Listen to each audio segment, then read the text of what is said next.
Dear student, welcome to the channel physics the knowledge of nature. आज की class में हम एचएससी इम्प्रूवमेंट एग्जाम में जो फिजिक्स के लिए वन शॉट सीरीज है वो शुरू कर रहे हैं। अब देखिए फिजिक्स ये जो एग्जाम है एचएससी इम्प्रूवमेंट, ये 24 जून से स्टार्ट हो रहा है। तो अब यहाँ से जो है ना एक 8 डेज या 10 डेज में हम 8 to 10 चैप्टर्स को एक वन शॉट में कवर करेंगे।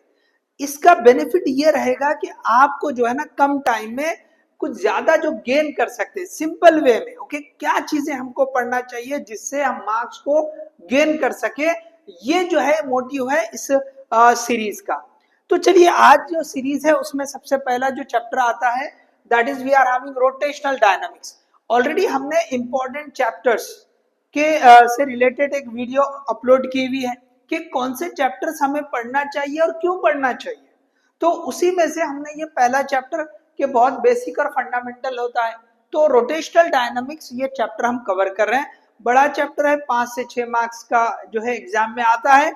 तो अब देखिए इसमें पढ़ना क्या है।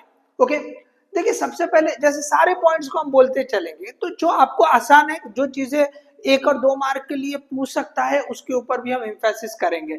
ठीक है, सबसे पहले आप समझिए कि स्टार्ट में आपको टॉपिक रहेगा सर्कुलर मोशन। तो सर्कुलर मोशन किसे कहते हैं ये पूछ सकता है। कोई ऑब्जेक्ट जो है किसी फिक्स पॉइंट के अराउंड में सर्कुलर पाथ में जो है घूम रहा है। सर्कुलर पाथ में जो है मोशन कर रहा है, so that is the circular motion.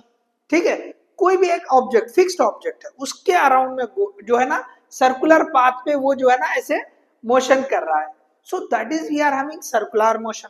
अब इसके जो है प्रॉपर्टीज क्या होते हैं, जैसे यहाँ अगर हम समझे कि भाई इसको ग्राफ के थ्रू या सॉरी फिगर के थ्रू समझे, तो सपोज ये फिक्स पॉइंट है, ये एक फिक्स पॉइंट है और यहाँ पर से ये जो एक ऑब्जेक्ट है, this object is moving on a circular path, लेकिन इस पॉइंट के अबाउट में, ठीक है, और ये सर्कुलर पाथ में घूम रहा है, so it is having circular motion. ठीक है, अब इसके कैरेक्टरिस्टिक क्या होते हैं सर्कुलर मोशन के, तो सर्कुलर मोशन एक्सेलरेटेड मोशन होती है, सर्कुलर मोशन पीरियडिक मोशन होती है।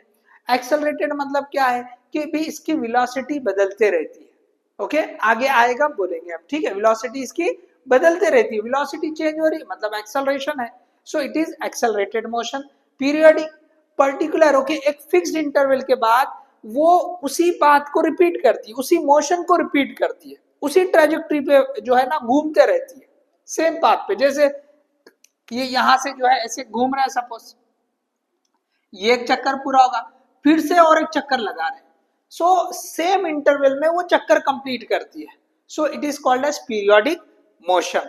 तो ये इसके दो कैरेक्टरिस्टिक है, इसको याद रखिए, इसके ऊपर 1 मार्क का क्वेश्चन बन सकता है।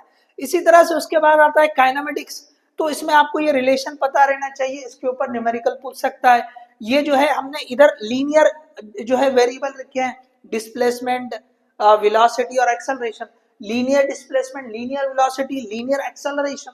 अब राइट साइड में अगर देखेंगे तो ये r इंटू थीटा, तो ये इसका रेडियस है। r is the radius of that circular path. तो अब यहाँ पे ये theta angular displacement, angular velocity और ये angular acceleration. Theta angular displacement, omega angular velocity और अल्फा एंगुलर एक्सेलरेशन। तो ये उनके बीच में रिलेशन है। अब इसी को यूज करके काइनेमेटिक्स इक्वेशन भी आपको जो है ना पूछ सकता है, क्योंकि काइनेमेटिक्स इक्वेशन के ऊपर क्वेश्चन पूछ सकता है। जैसे आपको अगर जैसे यहाँ लिखूं मैं एक example, v is equal to u plus a t हम लिखते हैं, तो ये लीनियर वेरिएबल के जो ट्रांसलेटरी मोशन होती, इसको अगर हमने सर्कुलर मोशन के हिसाब से लिखा तो वेलोसिटी ओमेगा होती है एंगुलर वेलोसिटी, तो ये फाइनल तो उसको f लगा दिया, ये इनिशियल तो ओमेगा आई लिख दिया, ये एक्सेलरेशन है तो उसकी जगह एंगुलर एक्सेलरेशन और ये t का t। तो इस तरह से जो काइनेमेटिक्स की इक्वेशन है उसको हम सर्कुलर मोशन के हिसाब से, ये जो एंगुलर वेरिएबल है उसके हिसाब से आप लिख सकते हैं। तो आप ये जो है ना इक्वेशन देखना, और जो टेक्स्ट के अंदर क्वेश्चन दिया है सॉल्व क्वेश्चन आप देखो, इसके ऊपर क्वेश्चन रहेगा। तो आप उसको देखना, ठीक है, और जो PYQ रहेगा इससे रिलेटेड तो उसको भी आप सॉल्व कर लेना, तो आपको ये आसान जाएगा। ठीक है, चलिए उसके आगे बढ़ते हैं। अब आगे है सर्कुलर मोशन की जो टाइप्स है, uniform circular motion and non uniform circular motion. अब देखिए अगर यहाँ ये जो सर्कुलर मोशन कर रहा है ऑब्जेक्ट, ओके, ये सर्कुलर मोशन कर रहा है सपोज एक ऑब्जेक्ट, ये रेडियस r, और ये ऑब्जेक्ट सपोज सर्कुलर मोशन कर रहा है। तो अगर ऑब्जेक्ट की स्पीड कांस्टेंट हो, ऑब्जेक्ट स्पीड ऑफ ऑब्जेक्ट अगर कांस्टेंट हो, वेलोसिटी तो चेंज होते रहती है, उसका मैग्नीट्यूड, वेलोसिटी का मैग्नीट्यूड, स्पीड अगर कांस्टेंट हो तो उसे हम यूसीएम कहते हैं। उसे क्या कहते हैं? यूसीएम। तो अब वेलोसिटी तो बदल रही, तो स्पीड मैग्नीट्यूड नहीं बदल रहा है, डायरेक्शन बदलती है। Okay, direction is changing. So continuously direction जो है चेंज होते रहती है। मतलब किस तरह से? देखो ऑब्जेक्ट ही ऐसे जा रहा है, तो इसके ऊपर इसको जो एक्सेलरेशन मिलता है, ओके, तो ये जो है ना, ये सेंटर की तरफ ऐसे, यहाँ पे इधर फोर्स लगती है, तो इसकी डायरेक्शन थोड़ी यहाँ जब जाता तो ये ऐसे हो जाती, फिर ये जाता तो ये और ऐसे हो जाती, यहाँ जाएगा तो ऐसे हो जाएगी, यहाँ जाएगा ये ऐसे हो जाएगी, ऐसे मतलब कंटिन्यूअसली चेंज होते रहती है।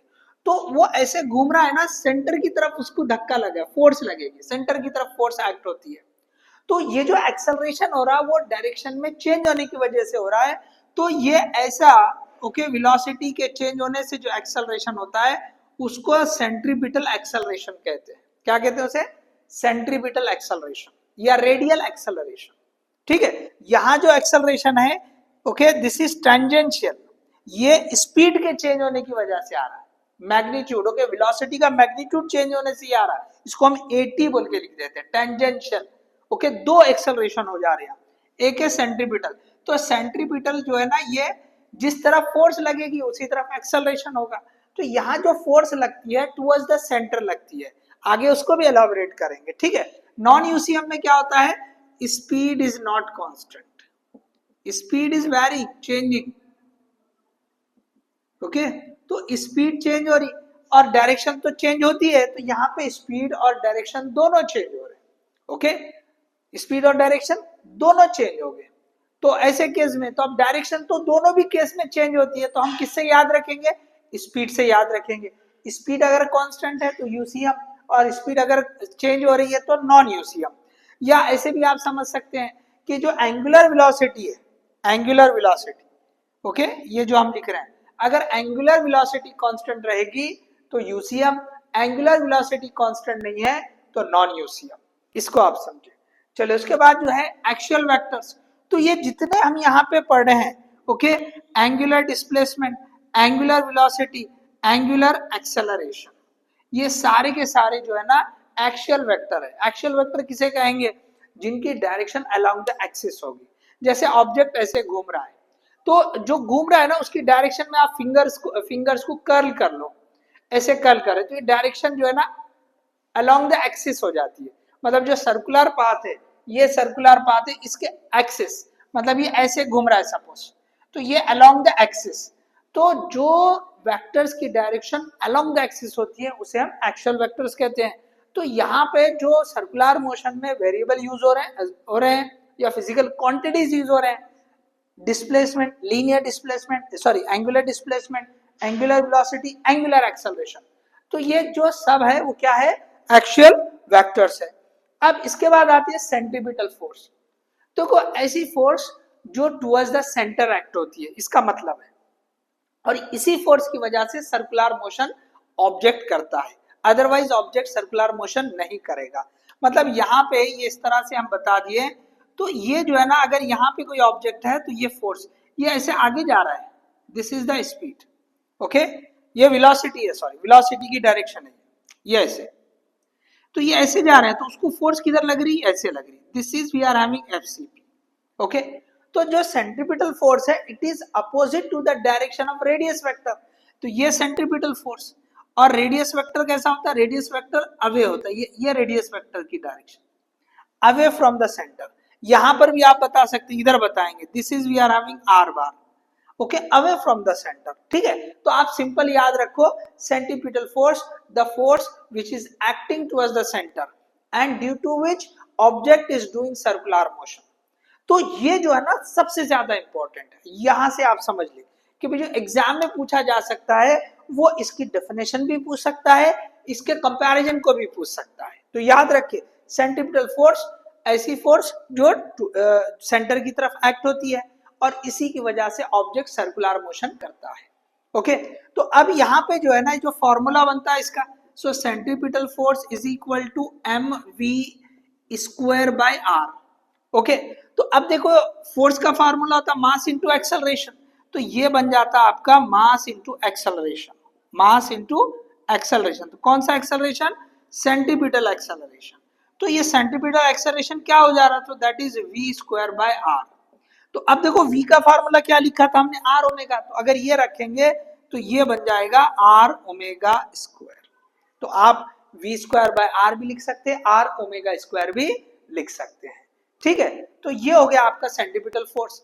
अच्छा, एक और फोर्स है सेंट्रीफ्यूगल फोर्स। सेंट्रीफ्यूगल का मतलब होता है कि जो सेंटर के अवे एक्ट हो रही है। यहाँ पे जो है ना, ये जो है सेंटर के अवे एक्ट होती है, ये ऐसे। सो this is centrifugal force. Okay, centrifugal force FCF। तो आप इसको देखेंगे, ये रेडियस वेक्टर के डायरेक्शन में ही होती है। सो रेडियस वेक्टर की डायरेक्शन और सेंट्रीफ्यूगल की फोर्स की डायरेक्शन एक ही रहेगी, सेम रहेगी। तो ये जो फोर्स है, ओके, ये कोई रियल फोर्स नहीं है। Okay, it is imaginary force, it is imaginary force. तो आपको जो है ना, 1 मार्क के लिए भी क्वेश्चन आता, 2 मार्क के लिए भी क्वेश्चन आता, आपको कंपेयर करने के लिए बोलेगा कि भाई इनको कंपेयर करो। ओके, डिफाइन करो या कंपेयर करो, this is most important. Okay, ये बहुत इंपॉर्टेंट है ये वाला। ओके, ये जो है this is very very important. Okay, ये वाला जो पोर्शन है इसके ऊपर क्वेश्चन पूछ सकता है, 1 मार्क का भी 2 मार्क का भी पूछ सकता है। ओके, तो सेंट्रीपिटल फोर्स और सेंट्रीफ्यूगल फोर्स डेफिनेशन पूछ सकता है, या आपको जो है कंपेयर करने के लिए पूछेगा। तो क्या है? So this is we are having real force, ये रियल फोर्स, और ये क्या है? इमेजिनरी फोर्स है, या इसको हम सूडो फोर्स भी कहते हैं। ओके, तो क्यों बोल रहे हैं ऐसा? तो भाई ये जो फोर्स है ना, इसके लिए कोई सोर्स नहीं एक्चुअली। जैसे ये जो फोर्स है कि ये जो है भाई सर्कुलर मोशन है, तो आप एग्जाम्पल अगर लेंगे, जैसे कि भाई अर्थ जो है सन के अराउंड में चक्कर लगा रही है, तो gravitational force, okay, between earth and sun, वो सेंट्रीपिटल फोर्स का काम कर रही है। तो सेंट्रीपिटल फोर्स यहाँ पे कौन है? तो ग्रेविटेशनल फोर्स, जो कि एक रियल फोर्स है। इसी तरह से अगर आपने एक स्ट्रिंग ली, उसको एक छोटा सा स्टोन बांधा और ऐसे घुमा रहा है, सो जो स्ट्रिंग में टेंशन है वो सेंट्रीफ्यूगल फोर्स का काम करेगा। अगर हम माइक्रो लेवल पे चले जाएं कि एक न्यूक्लियस है, ओके, एटम ले लिया, उसमें न्यूक्लियस है, न्यूक्लियस के अराउंड में इलेक्ट्रॉन रिवॉल्व कर रहे हैं, ओके, सर्कुलर मोशन कर रहे हैं। तो यहाँ पे इलेक्ट्रॉन और न्यूक्लियस के बीच में जो इलेक्ट्रोस्टैटिक फोर्स है, उसकी वजह से सर्कुलर मोशन हो रहा है। इसी तरह अगर जब गाड़ी चला रहे हैं, ओके, ड्राइव कर रहे हैं, अब अगर हमको टर्न लेना है कहीं से, तो हम कुछ हिस्से के लिए सर्कुलर मोशन करते हैं। तो वहां पे रोड की सरफेस और जो गाड़ी के जो टायर है, ओके, उनके बीच में जो फ्रिक्शन है, फ्रिक्शनल फोर्स, वो जो है सेंट्रीपिटल फोर्स का काम करती है। तो ये जो है रियल फोर्स है, लेकिन ये रियल फोर्स नहीं है। देखो, मैं इसको बहुत डिटेल में आपको अच्छे से बोल रहा हूँ, ये याद रखना है क्योंकि ये एग्जाम में पूछ सकता है। ठीक है, तो सेंट्रीफ्यूगल फोर्स क्या है कि ये कोई सोर्स नहीं लगती। अगर आप देखेंगे कि कोई ऑब्जेक्ट जो है ऐसे तेजी से घूम रहा है, तो उसके ऊपर एक फोर्स जो है ना अवे भी लगती है, उसको दूर ढकेलती है। जैसे एग्जाम्पल मेरी गो राउंड, मेरी गो राउंड रुका हुआ है, तो सब एकदम उसको जो रॉड लगे होते हैं, फिर उसको जो कुछ जो एनिमल्स बने होते हैं, ओके, घोड़ा रहेगा, शेर रहेगा, उस पर बच्चे शौक से बैठ जाते हैं। ठीक है, तो जब वो मैरी गो राउंड घूमने लगता है, तो वो जो रॉड्स है वो ऐसे दूर, सेंटर से दूर जाने लगते हैं। तो अब वहां तो कोई खड़े रह के उसको दूर नहीं ढकेल रहा है, वो तो हम घुमा रहे हैं। घुमाने के लिए जो फोर्स लग रही है वो तो इंजन लगा रहा है, that is centripetal force, okay, जो घुमा रहा है। लेकिन उसको हम ऐसे नहीं कर रहे हैं, ये खुद हो रहा है, हमें उस फोर्स का कोई पता नहीं है भाई ऐसे क्यों हो रहा है। तो अब यहाँ पे क्या होता है कि अगर ये जो अपनी पोजीशन से ऐसे हट रहा है, तो इसका मतलब उस पर कुछ ना कुछ फोर्स लग रही है। तो हम एक सूडो फोर्स, एक इमेजिनरी फोर्स अज्यूम करते हैं, अदरवाइज जो लॉज ऑफ मोशन है वो वैलिड नहीं रहेंगे न्यूटन के। तो न्यूटन के लॉज ऑफ मोशन को वैलिड रखने के लिए ये जो है ना, हमको जो सूडो फोर्स जो है अज्यूम करना पड़ती है, जब भी आप एक्सेलरेटेड फ्रेम ऑफ रेफरेंस में रहेंगे। क्योंकि सर्कुलर मोशन हो रहा है, so that is accelerated motion. तो आपको जो है ये सेंट्रीफ्यूगल फोर्स जो है इमेजिनरी फोर्स है, ये बताना पड़ेगा। चलिए ये हो गया। अब इसके आगे बढ़ते हैं। अब देखो जो सर्कुलर मोशन है यूसीएम, ओके, तो यूसीएम के एप्लीकेशन आपको डिस्कस किए, तो क्या बताया उसमें? तो सबसे पहले बताया कि horizontal rough road, okay, horizontal rough road पे गाड़ी टर्न ले रही है, ठीक है, तो रफ रोड है तो वहां पे फ्रिक्शन रहेगा, बैंकिंग नहीं की हुई, तो आप ज्यादा से ज्यादा किस स्पीड से जो है ना जो है गाड़ी को टर्न कर सकते हैं, तो मैक्सिमम सेफ स्पीड का फॉर्मूला रहेगा, तो आप लिखेंगे वी मैक्स सेफ, इससे ज्यादा नहीं ले सकते आप, so that is we are having mu s into r g, okay, mu s into r g या सिंपली म्यू आर जी। तो म्यू क्या है ये? So that is we are having coefficient of friction. अच्छा यहाँ पे एक case और ले सकते हैं कि ये जो है ना ऐसे मौत का कुआं जैसे रहेगा, ये इस तरह से, ठीक है। चले मैं चेक करता हूं ये वहां तक नजर आ रहा है नहीं आ रहा है। ओके चलिए विजिबल नहीं है वो, ओके, तो यहाँ पे हम बता देंगे, ठीक है, चले यहाँ पे बता देंगे, ठीक है, ये बैंक रोड ये कट कर देते हैं, ठीक है। तो यहाँ पे जो है ना वेल ऑफ डेथ, ये वाला केस भी रहेगा, तो यहाँ पे ये वेल ऑफ डेथ, ओके, मौत का कुआं जो बहुत सारे फेयर्स में आता है, तो इसमें जो है ना यहाँ पे ये इस तरह से जो है ये यहाँ जो वर्टिकल सरफेस है उस पे गाड़ी घूमती है और वो चक्कर लगाता है इस तरह से।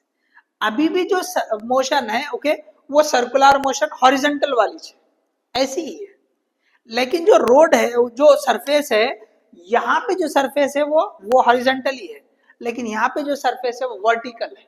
तो ये वाले केस में, ओके, अब क्या होगा, यहाँ पे स्पीड ज्यादा रखनी पड़ेगी, तो कम से कम किस स्पीड पे चक्कर लगा सकते हैं, मतलब स्पीड कम करते करते, ओके, ऐसी स्पीड रखिए जिसपे गाड़ी गिरेगी नहीं, मतलब चक्कर लगाई। अगर आप स्पीड कम कर देंगे तो फिर गाड़ी नीचे गिर सकती है, फ्रिक्शनल फोर्स कम लगेगी तो नीचे गिर सकती है। तो ये वाले केस में आप लिखेंगे v minimum, okay, that will be equal to r g upon mu s, r g upon mu s. ये फॉर्मूले आप याद रखें, इसके ऊपर जो है क्वेश्चन पूछ सकता है। चलो मैं थोड़ा साइड में होता हूँ, आपको इसको स्क्रीनशॉट लेना है तो ले सकते हैं, ठीक है। चलो अब आगे बढ़ते हैं, देखिए हॉरिजॉन्टल रोड का देख लिया हमने, अब नेक्स्ट एप्लीकेशन पे जाते हैं। तो नेक्स्ट एप्लीकेशन हम देखेंगे कि बैंक्ड रोड है, तो बैंक्ड रोड पर, okay, banked smooth road, okay, banked smooth road पे जो है मैक्सिमम सेफ स्पीड क्या रहेगी? चलिए ओके सारे पॉइंट्स हम कवर कर लेंगे, ओके। यहां पर नेक्स्ट बैंक्ड स्मूथ रोड, चलिए तो बैंक्ड स्मूथ रोड हेडिंग लगा दें आप, बैंक्ड स्मूथ, ओके, रोड। अब इसमें जो है, अब यहाँ पे मैं फिगर वो ड्रॉ नहीं कर रहा हूँ, ओके, वक्त जाएगा, आप जो है ना टेक्स्ट को देखते हुए चलें टॉपिक के हिसाब से, ठीक है। तो यहाँ पे वी मैक्स जो होगी, ओके, वी मैक्स। अब बैंक रोड मतलब ये रोड जो है ना ऐसे रहेगा हॉरिजॉन्टल, लेकिन बैंक्ड मतलब ये थोड़ा सा जो आउटर एज है ये उठा हुआ रहेगा, and this is we are having banking angle, इसे कहते हैं हम बैंकिंग एंगल। तो क्या 2025 अभी का जो एग्जाम हुआ था, ठीक है, उसमें ये क्वेश्चन पूछा था कि बैंकिंग एंगल का फॉर्मूला बताएं, ठीक है, बैंकिंग एंगल का आपको फॉर्मूला जो है बताना था, ठीक है। चले वो भी लिखते हैं, तो पहले ये लिखेंगे, तो यहाँ पे जो फॉर्मूला बनता है tan theta into r g. So देखो फॉर्मूले में अगर गौर करेंगे तो यहाँ पे फ्रिक्शन के हिसाब से म्यू एस आ रहा है और बैंकिंग के हिसाब से यहाँ पे tan थीटा आ रहा है, बस इतना ही फर्क है। अच्छा अब इसको थोड़ा वर्कआउट करेंगे इसी को, ओके, तो ये जो है बन जाता tan theta is equal to v square upon r g. तो यहां से अगर थीटा लेंगे तो that is tan inverse of v square upon r g. तो ये आपका बैंकिंग एंगल हो गया, एंगल ऑफ बैंकिंग, जो लास्ट एग्जाम में पूछा था, ठीक है। अब इसके बाद देखिए नेक्स्ट जो एप्लीकेशन रहेगा, बैंक रोड रहेगी लेकिन रफ, ओके, मतलब फ्रिक्शन भी रहेगा, तो यहाँ पे थोड़ा सा फॉर्मूला जो है बड़ा बन जाता है। चले तो banked rough road, okay, vehicle on banked rough road, banked rough road, okay, जो है अब बैंकिंग तो की है, ओके, ये यहाँ पे इस तरह से आप बता सकते हैं, this is the angle theta, but this is we are having someone rough road, so we are having friction also. तो अब ये केस में क्या होगा कि अब दोनों चीजें आएगी, ओके, दोनों चीजें आएगी, तो अब फिर से क्या रहेगा कि मिनिमम स्पीड क्या होगी, तो v मिनिमम और v मैक्सिमम, तो आपको मेनली मैक्सिमम के लिए पूछेगा, लेकिन कैसा है कि बोर्ड की टेक्स्ट में दोनों दिया है, तो आपको दोनों का आइडिया रहना पड़ेगा, ठीक है। तो पहले हम लिखेंगे v minimum,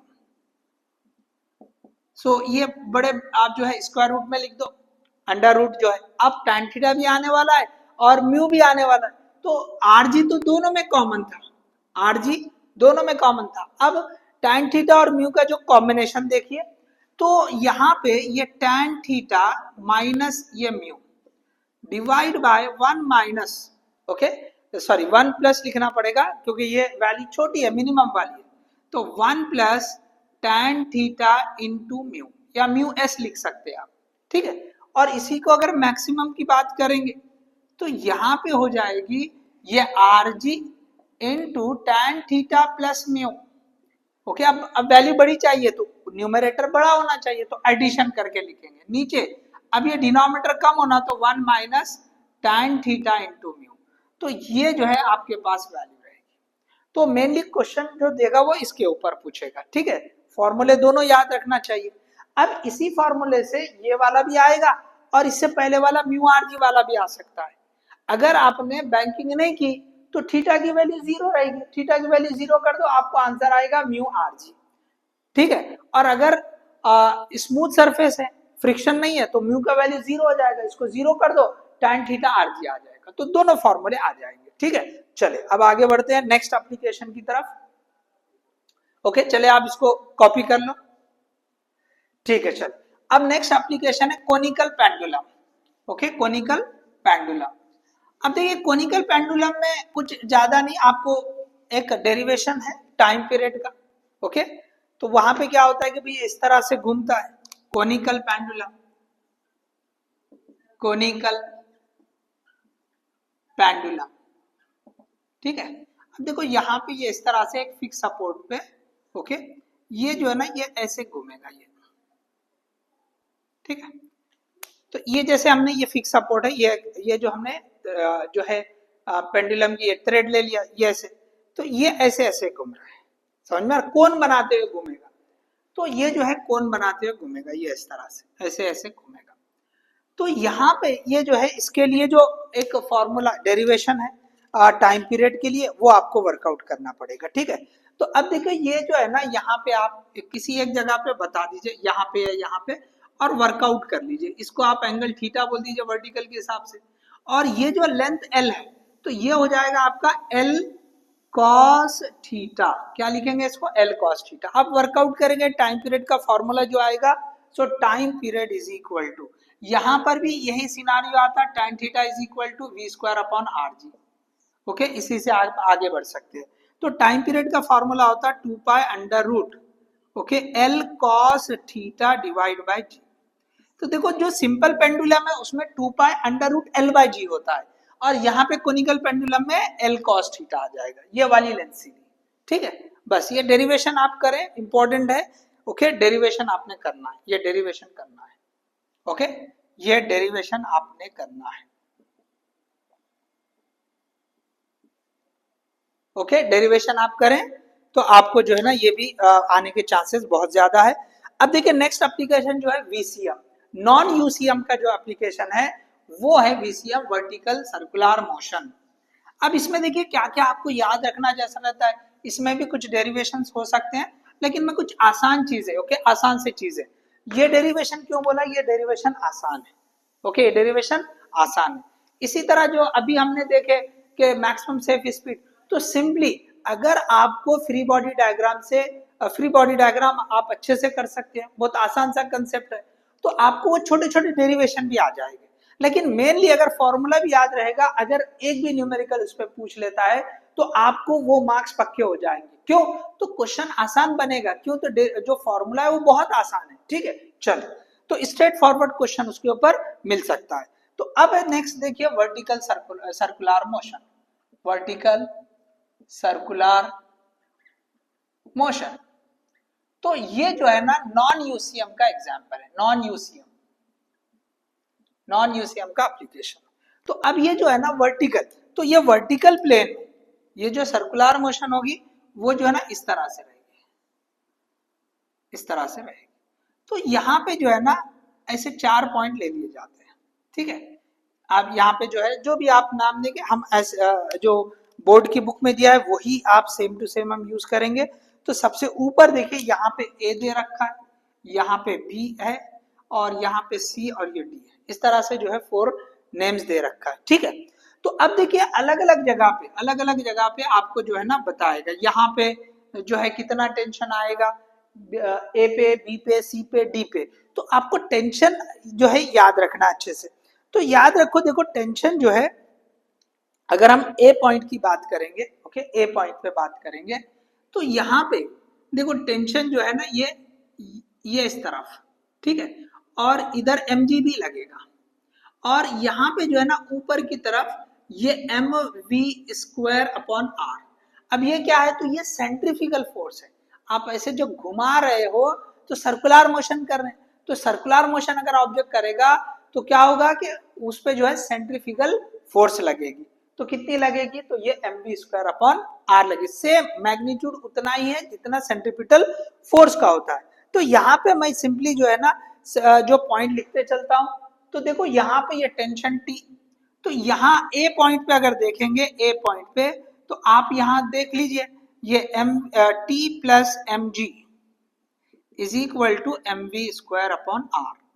okay, T plus mg, या T बोले तो ये TA लिखना पड़ेगा, सॉरी, ए पॉइंट पे, अलग अलग जगह पे अलग अलग आएगा। तो बी पे अगर ऐसी देखेंगे आप, तो देखो यहाँ पे ये टेंशन T और यहाँ पे ये mg, ठीक है, और यहाँ पे ये जो है ना mv² अपॉन आर, इस तरह से आ जाएगा। तो यहाँ जो आप देखेंगे, ओके, तो इस पॉइंट पर, ओके, इसी आप जो है अलग अलग पॉइंट पे लिख सकते हैं। तो यहाँ पे जो आ जाएगा, ओके, इस वाले पॉइंट पर, तो सिंपली यहाँ पे टेंशन किसके बराबर आ जाएगा? Tension will be equal to ये tension T B, sorry TC, okay, TC will be equal to, sorry यहाँ पे ये बी के लिए ये वाला पॉइंट रहेगा। सो दिस इज mg, ये ऊपर की तरफ टेंशन T, और ये नीचे की तरफ जो है ये mv² अपॉन आर, ये mv² अपॉन आर। तो ये जो है बी पॉइंट है। ठीक है, तो बी पॉइंट पे क्या होगा? ये दोनों मिलके होंगे। ओके, तो यहाँ पे आ जाएगा आपका, okay, TB is equal to mv² upon r plus mg, okay, plus mg। तो इसको ऐसे लिख सकते हैं हम कि TB minus mg is equal to mv² upon r. और ये c और d की बात करेंगे, ओके, तो इस तरफ जो है ये mv² अपॉन आर होगा, और यहाँ पे इस तरफ देखो टेंशन आएगा टुवर्ड्स द सेंटर, क्योंकि आप जो है ना ऐसे डोरी को ऐसे ऐसे घुमा रहे हैं, तो जो टेंशन T है वो सेंट्रीपिटल फोर्स का काम करेगा। ठीक है, तो यहाँ पे ये टुवर्ड्स द सेंटर ऐसे जाएगा। So this is we are having TD। तो TC और TD दोनों सेम रहेंगे। TC is equal to TD, that is equal to mv² upon r. तो ये इस तरह से आ जाएगा। ओके, इस तरह से जो है ये आ जाएगा। ठीक है, चलो, तो ये हमने जो है देख लिया कि कहाँ पे क्या क्या टेंशन होते हैं। तो अब याद रखिए, देखो कि भाई ये जो ऊपर, सबसे ऊपर यहाँ पे लीस्ट TA, तो ये सबसे कम रहेगा लीस्ट, और TB ये मैक्सिमम रहेगा, यहाँ पे मैक्सिमम, और यहाँ पे ये मिनिमम रहेगा। ठीक है, TA is the maximum, TA is the minimum, TB is the maximum. ठीक है, अब देखिए यहाँ पे आपको क्या याद रखना है। ठीक है, मैं इसको इधर वाले को रब करता हूं, हम इसको रब कर देंगे। ठीक है, अब देखो यहां पर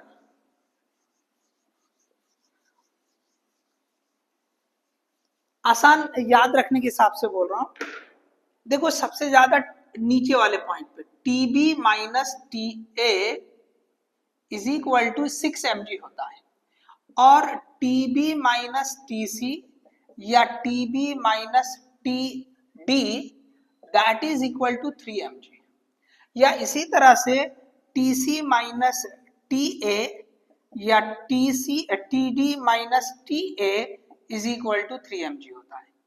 तो सबसे ऊपर ये दोनों, ओके, ये पॉइंट और ये पॉइंट, ओके, इन दोनों के बीच में सबसे ज्यादा टेंशन का डिफरेंस दैट इज 6 mg, और इन दोनों के बीच में या इन दोनों के बीच में देखेंगे तो 3 mg, बस सिंपल याद रखें। अच्छा, और एक बात पूछता है कि भाई ये यहाँ पे, ओके, इस पॉइंट पे कितनी जो है स्पीड होना चाहिए कि ये सर्कुलर मोशन कंप्लीट कर सके, तो मिनिमम जो यहाँ पे रहेंगी, okay, so this V, okay, B minimum that is equal to, okay, under root 5 RG। इसी तरह VC is equal to VD, okay, ये जो है मिनिमम, ये कम से कम कितनी होनी चाहिए कि सर्कुलर मोशन वो कर ले। इसी तरह VA minimum that is equal to under root RG। इतनी स्पीड चाहिए कम से कम, ओके, यहां पहुंचे तक। तो कैसे आएगा ये, तो ये टेंशन यहां पहुंचने से पहले जीरो नहीं होना चाहिए। तो आप जो है एनालिसिस चाहे तो कर सकते हैं, लेकिन मैंने आपको बता दिया कि ये हर एक पॉइंट पे टेंशन क्या होता है, इसको याद रख लो, टेंशन के डिफरेंसेस क्या होते हैं ये याद रख लो, और कहाँ पे कितनी स्पीड होना चाहिए कि वो सर्कुलर मोशन कंप्लीट कर सके, बस इतना याद रख लीजिए। ये आपका जो है ना पूरा VCM जो है हो जाएगा, इसमें आपको बहुत सारी चीजें ओके कवर हो जाएगी, ठीक है। अब देखिए इसके आगे जो है नेक्स्ट जो सेकेंड पार्ट है, ये मेन पहला पार्ट हो गया, इसके आगे नेक्स्ट पार्ट होता है मोमेंट ऑफ इनर्शिया। क्या है मोमेंट ऑफ इनर्शिया, चलो मैं इसको रब कर देता हूं, चले आप कॉपी कर लो, ठीक है। चलो अब हम आगे बात करते हैं मोमेंट ऑफ इनर्शिया की। तो देखिए ये अच्छा खासा पोर्शन हमने ये जो सर्कुलर मोशन का देखा है। अब सेकेंड है rotational motion, okay, rotational motion. तो रोटेशनल मोशन का जो पोर्शन है उसमें सबसे पहले आपको मोमेंट ऑफ इनर्शिया जो है डिस्कस किया गया, ओके।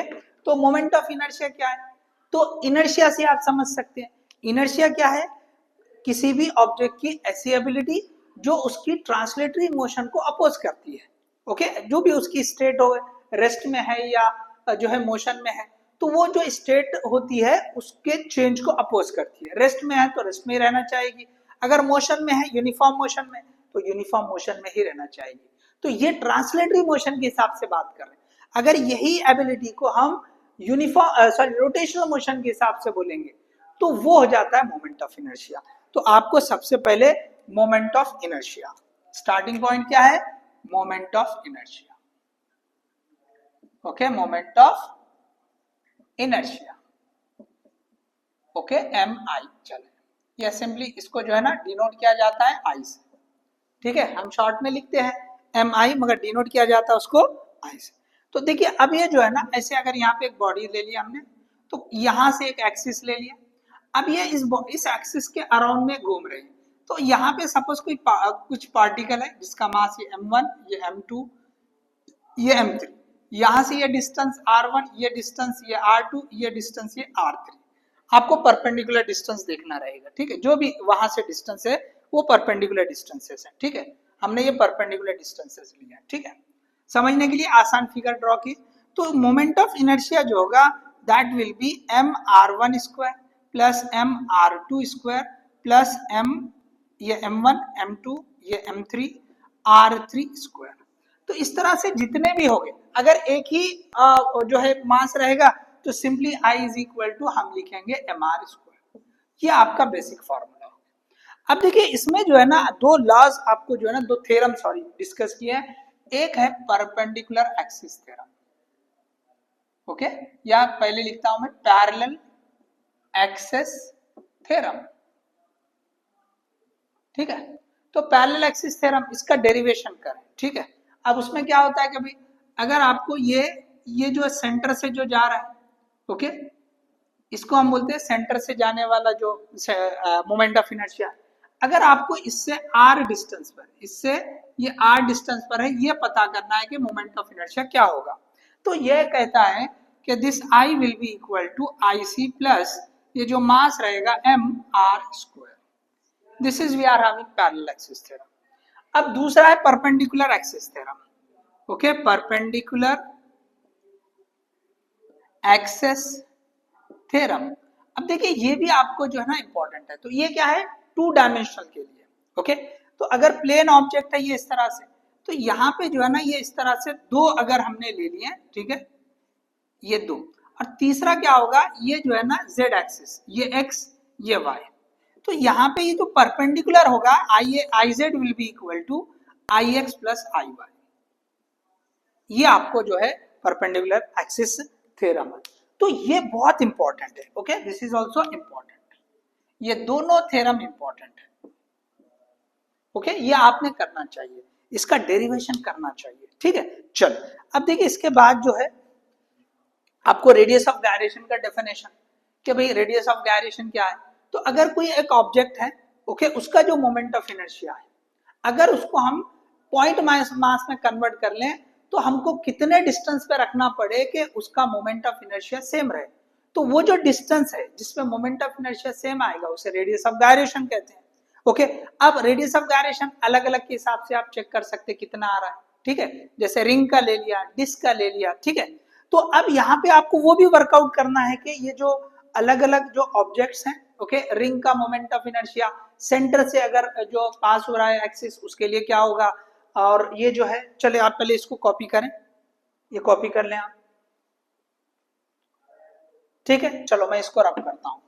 तो आप जो है ना टेबल आपको मिल जाएगा टेक्स्ट के अंदर, उसमें आप देख सकते हैं। तो मैं जस्ट यहाँ पर रेफर करने के हिसाब से बता देता हूं कि आपको जो है ना जैसे रिंग रहेगा, ये इस तरह से रिंग, तो आपको यहां से भी पूछ सकता है, यहां से भी पूछ सकता है। रिंग है, डिस्क है, स्फीयर है। इसी तरह से रॉड है, तो रॉड में भी क्या करेगा, ये सेंटर से भी पूछ सकता है, ये यहां से भी पूछ सकता है। तो इस तरह से, या आपको जो है ना इस तरह से प्लेट दे के पूछ सकता है। This is we are having sheet plate, square plate. अब यहां से पूछेगा कि बताओ। तो ऐसे कई सारे एग्जाम्पल आपको मोमेंट ऑफ इनर्शिया फाइंड करने के लिए दे सकता है। तो आप जो है ना इसको वर्कआउट कर सकते हैं, आसान सी चीजें। ओके, जैसे आपको कुछ चीजें तो याद रखनी पड़ेगी कि रिंग के लिए क्या होगा। तो रिंग के लिए अगर ये एकदम सेंटर से जा रहा है तो वो हो जाता है एम आर स्क्वायर। अगर हम डिस्क की बात करेंगे वो हो जाता है एम आर स्क्वायर बाई 2। तो ऐसे आप जो है ना कुछ जो इंपॉर्टेंट रहेंगे उसके लिए आप वर्कआउट कर सकते हैं। टेक्स्ट के अंदर पूरा टेबल बना के दे रखा है, आप उसे चेक कर ले सकते हैं। ठीक है, चले अब देखिए इसके बाद जो आगे बढ़ते हैं तो उसमें है कंजर्वेशन ऑफ एंगुलर मोमेंटम। ठीक है, कंजर्वेशन ऑफ एंगुलर मोमेंटम। और आपको एक्सप्रेशन ऑफ टॉर्क भी है यहां से आगे। तो टॉर्क क्या होता है, तो जैसे देखो जो ट्रांसलेटरी मोशन होती है, ट्रांसलेटरी मोशन के लिए फोर्स रिक्वायर्ड होती है।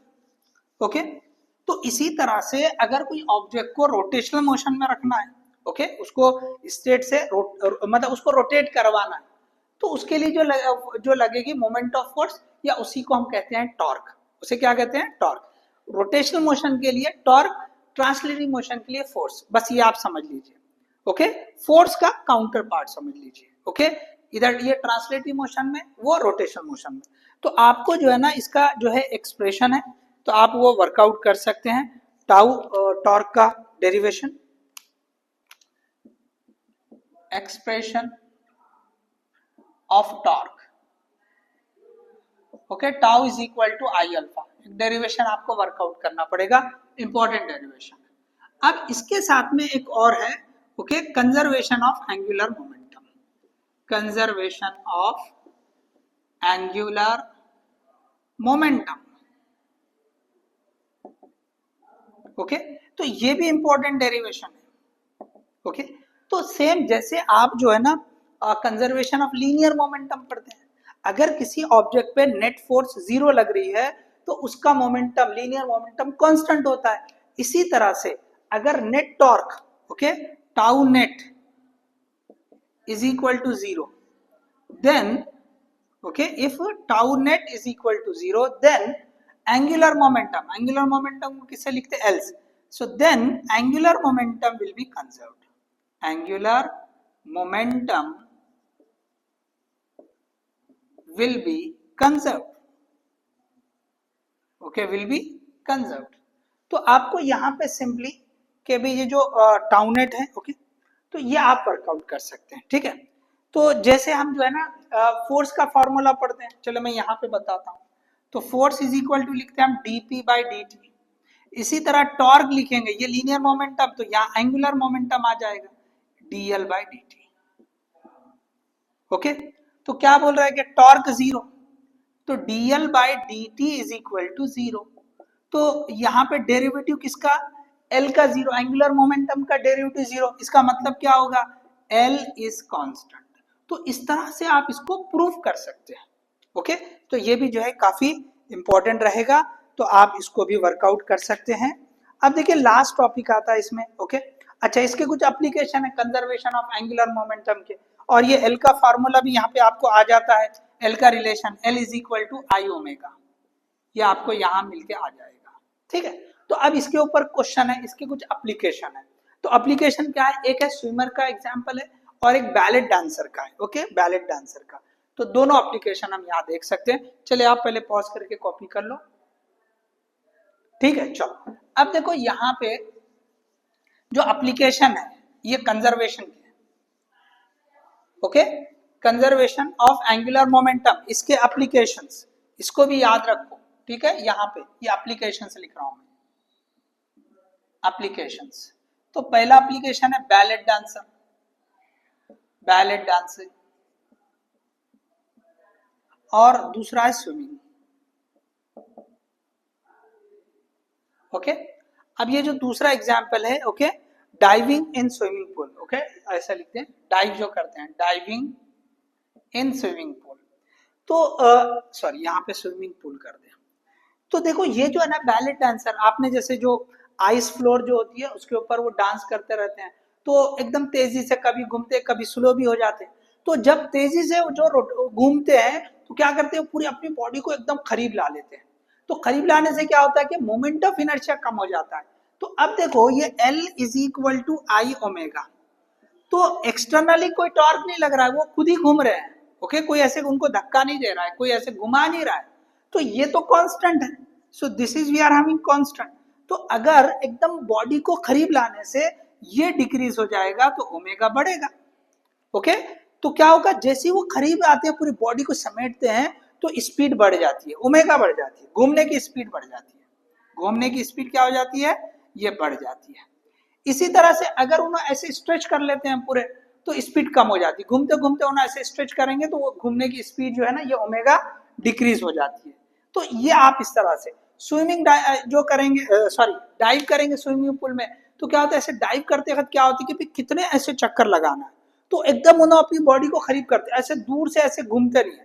ओके, ऐसे लंबी चक्कर नहीं लगाते, एकदम करीब बॉडी को करते हैं. तो जिससे क्या होता है कि जो ओमेगा है वो बढ़ जाता है. ओमेगा बढ़ने से क्या होगा, ऐसे घूमने की स्पीड बढ़ रही, तो इससे ज्यादा चक्कर होंगे. तो ये दो एग्जाम्पल आपको दिए गए हैं. अब इसके बाद देखिए जो नेक्स्ट टॉपिक है, that is we are having rolling motion. Okay, चलो यहीं पर आप करते हैं, लास्ट टॉपिक समझ लीजिए. Okay, rolling motion.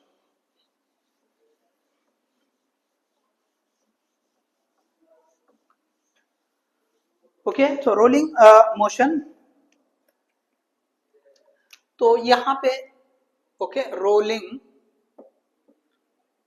मोशन, तो रोलिंग मोशन जैसे सिलेंडर होता है, ठीक है ना, या स्फीयर होता है, व्हील है, तो ये क्या होता है, ऐसे घूमते हैं.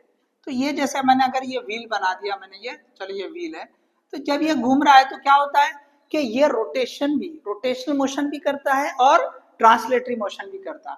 सो it is translatory, okay, translatory plus rotational motion. Okay, rotation दोनों तरह की जो है इसमें आ जाएगी. तो अगर यहाँ पे हम एनर्जी की बात करेंगे, टोटल एनर्जी कितनी होगी, तो total kinetic energy, so that will be equal to kinetic energy translatory plus kinetic energy rotational. तो आप ये हाफ mv स्क्वायर कर दो और ये हाफ आई ओमेगा स्क्वायर कर दो, रोटेशनल जो है काइनेटिक एनर्जी, इसको वर्कआउट करेंगे. ओके, तो यहाँ से ये जो है, अगर हम ओमेगा को v बाय आर से लिख देंगे और आई को जो है जो गायरेशन वाला जो फॉर्मूला होता है वो यूज करेंगे, तो ये आप याद रखो, ये हाफ mv² और यहां से बचेगा आगे 1 प्लस, ओके 1 प्लस ये k²/r²। ये मोमेंट ऑफ इनर्शिया को हमने रेडियस ऑफ गायरेशन के फॉर्म में लिखा, तो ये वाला फॉर्मूला आ जाता है।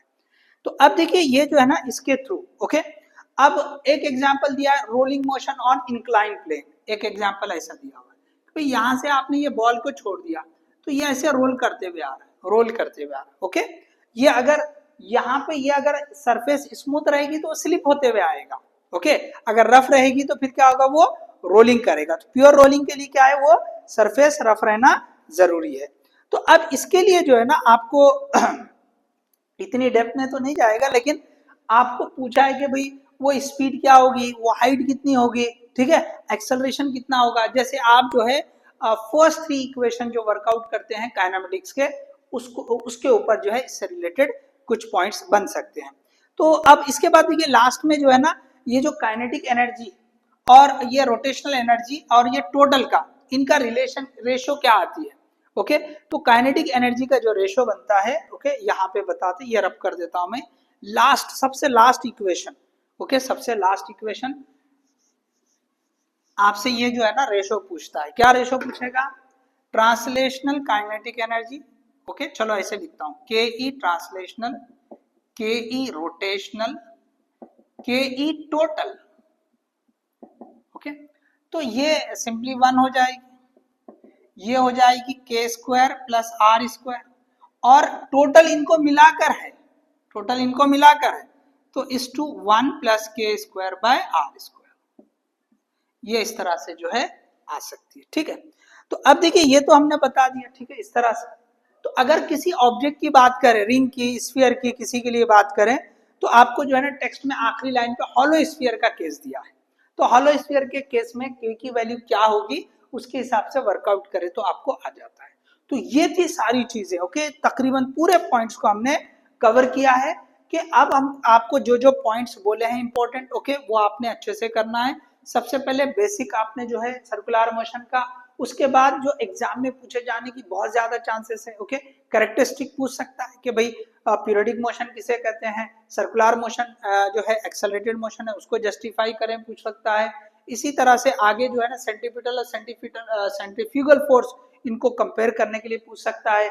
और एप्लीकेशन जो है ओके यूसीएम के, ओके उसके ऊपर आपको जो है क्वेश्चन एप्लीकेशन पे पूछ सकता है कि भाई प्ले हॉरिजॉन्टल जो है रोड है तो उसमें मैक्सिमम सेफ स्पीड क्या रहेगी टर्न करने के लिए। इसी तरह से बैंक रोड पे कैसे रहेगी। उसके बाद जो है आपको कोनिकल पेंडुलम का जो डेरिवेशन है वो पूछ सकता है। Circular motion VCM vertical circular motion, तो उसके आपको जो है जो टेंशंस है उनके डिफरेंसेस, मिनिमम कितनी स्पीड चाहिए सर्कुलर मोशन कंप्लीट करने के लिए, ओके और उसके बाद जो है moment of inertia, moment of inertia में आपको जो है दोनों थ्योरम बहुत ज्यादा इंपॉर्टेंट है, ओके पैरेलल एक्सिस थ्योरम और perpendicular axis theorem. Radius of gyration एक मार्क की डेफिनेशन के लिए बहुत ज्यादा इंपॉर्टेंट है। इसी तरह से जो है आपको टॉर्क का जो है डेरिवेशन पूछ सकता है, कंजर्वेशन ऑफ एंगुलर मोमेंटम का डेरिवेशन पूछ सकता है, और उसके जो एप्लीकेशन है जैसे अभी हमने यहाँ पे बैलेट डांसिंग और डाइविंग इन स्विमिंग पूल ये पूछ सकता है। और फाइनली रोलिंग मोशन, तो मैंने लास्ट 2 मिनट्स में पूरे जो है आपको रिवाइज कर दिया। तो होप आप जो है इससे बेनिफिट लेंगे, आपको इससे हेल्प मिलेगी। ओके क्या क्या पॉइंट्स पढ़ने हैं, देखिए जो चैप्टर्स हम जो है कंफाइन करके चल रहे हैं 8 से 10 चैप्टर का टारगेट करके चलेंगे, जिससे आपको जो है एक अच्छा सा स्कोर, डिसेंट स्कोर आ जाए। होप आपको ये समझ में आया होगा। नेक्स्ट जो हम लेक्चर लेंगे ओके वो हम जो है काइनेटिक थ्योरी और रेडिएशन वाला जो है वो वाला जो है चैप्टर हम कवर करेंगे। ठीक है, चलिए all the best, thank you.